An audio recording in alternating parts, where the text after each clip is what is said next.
Are you or have you been in a relationship that is cyclical?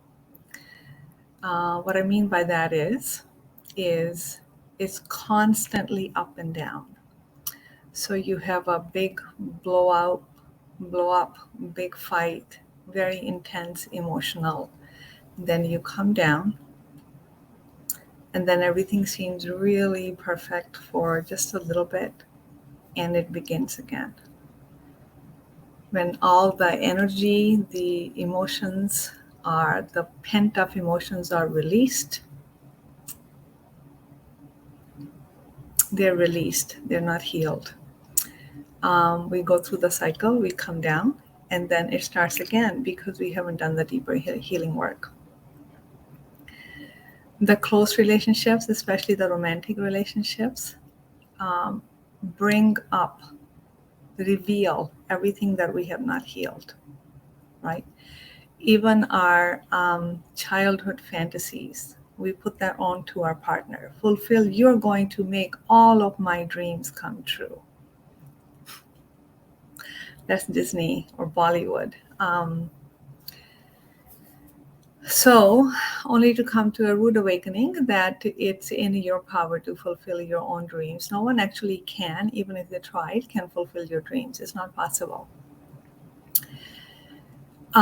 So tune into that. The reason why that happens, because our whole connection is through the drama, through the emotionality, through the triggers. That's our connection.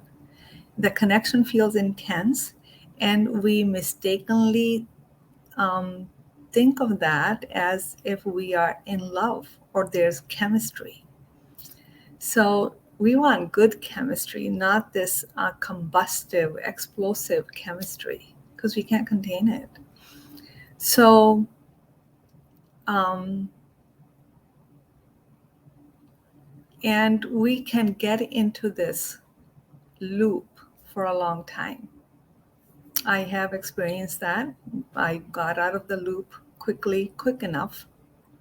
But um, so it's just to, first of all, to recognize the pattern in your relationship and noticing how you are contributing to it. It's always about you. And why do you continue to contribute to it? What is it within you that needs healing? Remember, your partner is mirroring. Our partners mirror everything to us in a very, in not a gentle way, everything that we are yet not willing to acknowledge within ourselves. So that's the direction to go to. To begin to do the healing work, I'm going to put up some links for the free webinars that are coming up. So take a look and register if you're interested.